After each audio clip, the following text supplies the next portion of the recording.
بسم اللہ الرحمن الرحیم۔ سامعین و ناظرین محترم، بچی یا بچے کا نام ہماری اسلامی اور دینی شناخت اور علامت ہے۔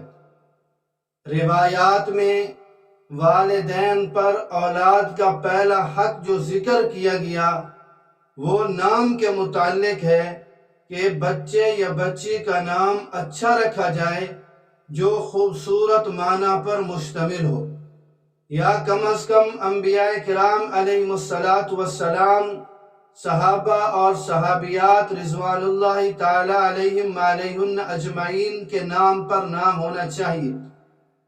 اب زمانہ ایسا ہے کہ اس میں نام ایسے رکھے جاتے ہیں جن کا یا تو معنی نہیں ہوتا یا ایسا نام رکھا جاتا ہے کہ اس کا معنی سن کر انسان دنگ رہ جاتا ہے۔ اب انہی ناموں میں سے جو دور جدید میں رکھے جاتے ہیں ایک نام ارشمان ہے۔ ارشمان بھی ہے اور ارشمان بھی ہے۔ اب دیکھیے کہ ارشمان یہ ایک لفظ نہیں ہے بلکہ دو الگ الگ لفظ ہیں۔ عرش الگ لفظ ہے اور مان الگ لفظ ہے۔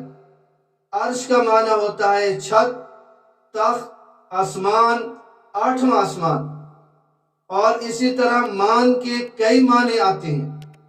مان کا معنی گھمنڈ بھی آتا ہے، غرور، تکبر اور نخوت۔ اسی طرح اس کا معنی عزت، قدر، منزلت۔ اسی طرح اس کا معنی خاطر، تواضع اور اوبھگت کے بھی آتے ہیں۔ اور جناب رسول اللہ صلی اللہ علیہ وسلم نے ایسے نام رکھنے سے کہ جن کا معنی الٹ ہوتا ہو، معنی غلط ہوتا ہو، ایسے نام رکھنے سے منع فرمایا۔ ایک صحابیہ رضی اللہ تعالیٰ عنہ تشریف لائیں تو ان کا نام تھا برہ۔ آپ صلی اللہ علیہ وسلم نے فرمایا کہ نیکوکار، اس کا معنی ہوتا ہے نیکوکار، تو فرمایا کہ اس نام کو تبدیل کر کے زینب ان کا نام آپ صلی اللہ علیہ وسلم نے رکھ دیا کہ یہ اپنے آپ کو نیکوکار کہنا یہ ٹھیک نہیں ہے۔ تو اسی طرح اس مان جو ارشمان لفظ ہے، نام ہے، اس میں جو دوسرا الگ لفظ ہے مان، اس کا معنی گھمنڈ بھی ہوتا ہے، تکبر بھی ہوتا ہے، غرور بھی ہوتا ہے۔ تو لہٰذا اس طرح کا نام نہیں رکھنا چاہیے۔ خلاصہ کلام یہ ہے کہ ارشمان نام رکھنا یہ بہتر نہیں ہے، یہ درست نہیں ہے۔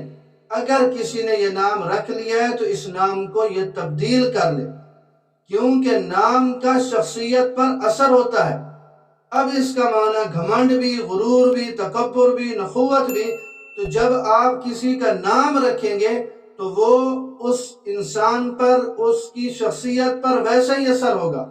تو لہذا اس کو تبدیل کر لینا چاہیے کسی نے اگر رکھ لیا ہے تو، اور آئندہ اس قسم کے نام نہیں رکھنے چاہیے۔ اور انبیاء کرام علیہ السلام، صحابہ اور صحابیات رضوان اللہ تعالی علیہ اجمعین کے ناموں پر اپنے بچوں اور بچیوں کے نام رکھنے چاہیے تاکہ ان کی شخصیت پر اثر بھی ویسا ہو۔ اللہ رب العزت مجھے اور آپ سب کو دین کی سمجھ نصیب فرمائے۔